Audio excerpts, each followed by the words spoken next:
Hello, sports fans. Welcome to Howard on Sports.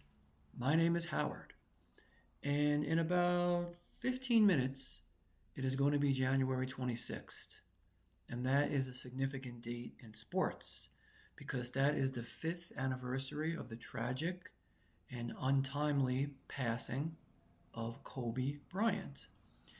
And there is a story behind this. The story is I had just moved into this apartment and my sister, my brother in law, and my nephew Jason were visiting.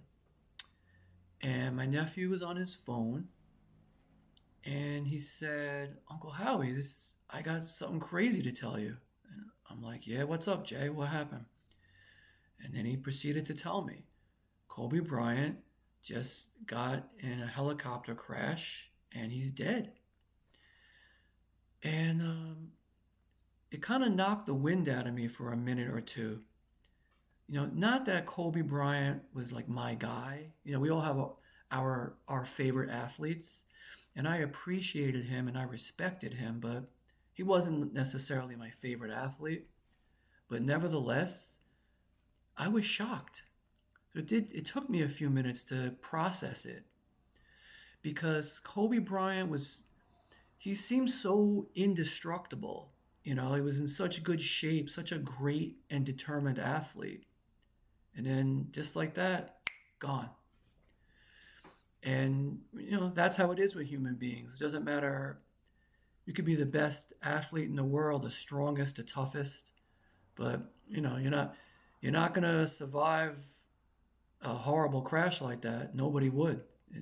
So it, it affected me a little bit. I really was taken aback. I just couldn't believe it. Kobe Bryant is gone. Now we take it for granted. Obviously he's gone because we're used to the idea of it. But in that moment, it definitely freaked me out. Brought back a memory also of Thurman Munson, who passed away in a similar circumstance back in 1979.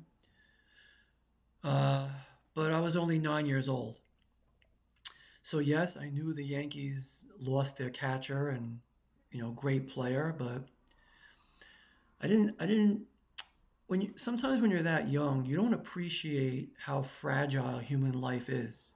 You just take it for granted that everyone's just going to keep living for many years.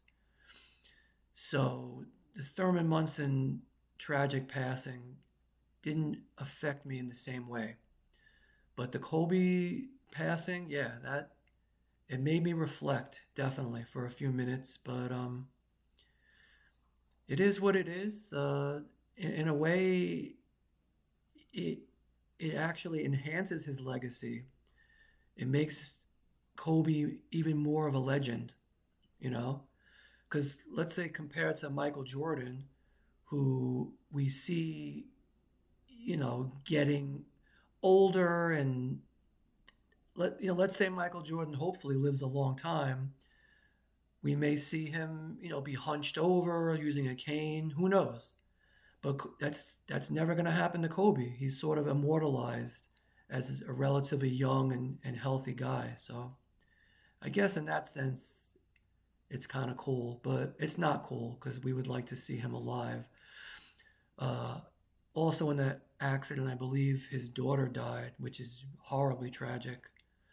So, yeah, just a tragic day all around. But I'll always remember it that my nephew Jason was the one who broke that news to me.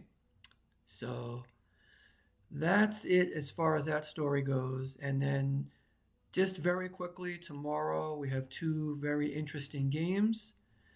And I'm rooting for the Commanders and probably the Bills. Although if the Chiefs three-peat, I don't have a problem with it. But I, I think ultimately I'd be rooting for the Commanders versus the Bills. That'd be more an interesting, different kind of game. But we'll see. But anyway, back to what I was saying before. Kobe Bryant, rest in peace.